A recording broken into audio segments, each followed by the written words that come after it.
Today I'm going to show you exactly how to create a reusable block on WordPress.com. WordPress now calls these patterns, but the idea is the same. Build it once, use it everywhere. Let's jump in. I'm starting at the WordPress.com login page, so I'll type in my email and password and click Login.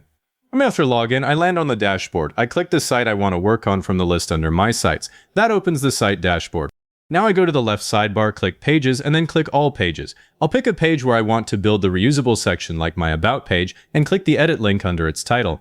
The block editor loads. Now I'll create the content I want to reuse. I click the plus icon in the top left, type Heading, and click the Heading block. I type Need help with your website, then I press Enter, and it creates a new paragraph block right below. I type Get in touch with our team today, press Enter again, and this time I add a button. I type slash, then button, and click the button block. I type Contact Us for the button label. That gives me a simple call to action section, heading, paragraph, and button.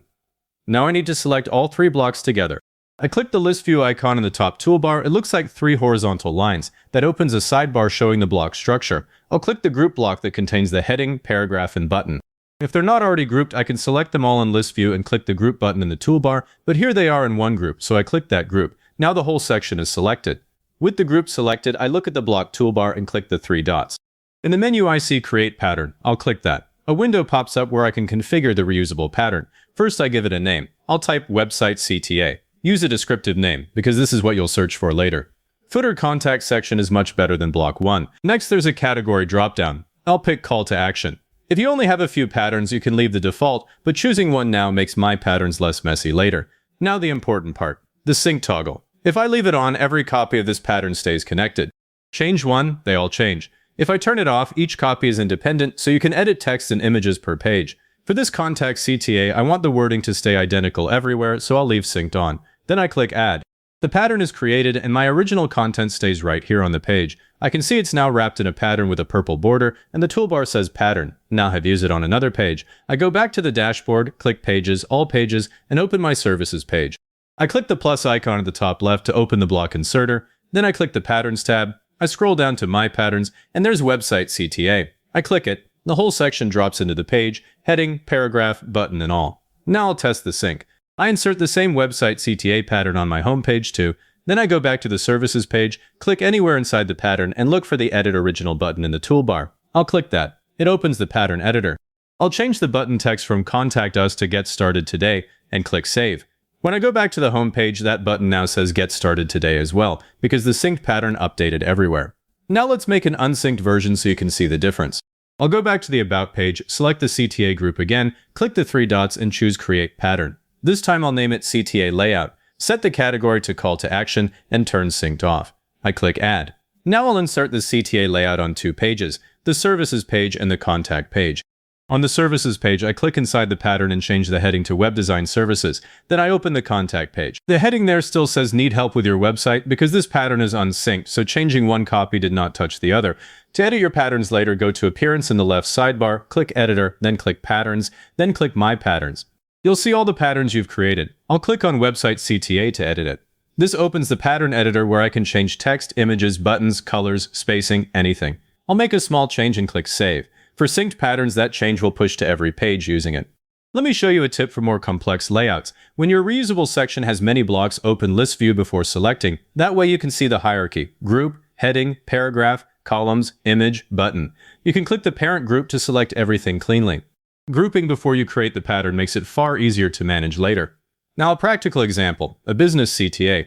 I'll create a new group block on the page. I'll add a heading that says Ready to Grow Your Business, a paragraph that says Discover how our services can help your business, and a button that says Get Started. I'll style it with a background color, some padding, and center the text. Then I'll select the group in List View, click the three dots, choose Create Pattern, and name it Business CTA. I'll leave Synced on because I want the same wording and colors on every page. Click Add. Then I can insert that Business CTA on the Home page, About page, Services page, and Contact page. It will always match. Another useful one is a footer notice. I'll add a paragraph that says Need Assistance, Contact our support team today, and a button that says Contact Support. I'll select both, create a pattern, name it Footer Notice, and leave Synced on. Now if my support email changes later, I edit the pattern once from Appearance, then Editor, then Patterns, then My Patterns, and it updates everywhere. That beats editing 10 pages by hand. None nuisance. For an unsynced layout that you customize per post, here's a blog article structure. I'll create a pattern with a featured image block, an introduction heading, a key takeaways list, a main content heading, and a call to action button. I'll select the whole group, click the three dots, choose Create Pattern, name it Blog Article Layout, and this time I'll turn Synced off. Now when I start a new post, I insert this pattern and replace the image and text for that specific article. The structure stays the same, but each post gets its own content. There's also something called pattern overrides, and it's the best of both worlds for certain designs. You keep a synced pattern, but you allow specific blocks inside it to have different content in each instance.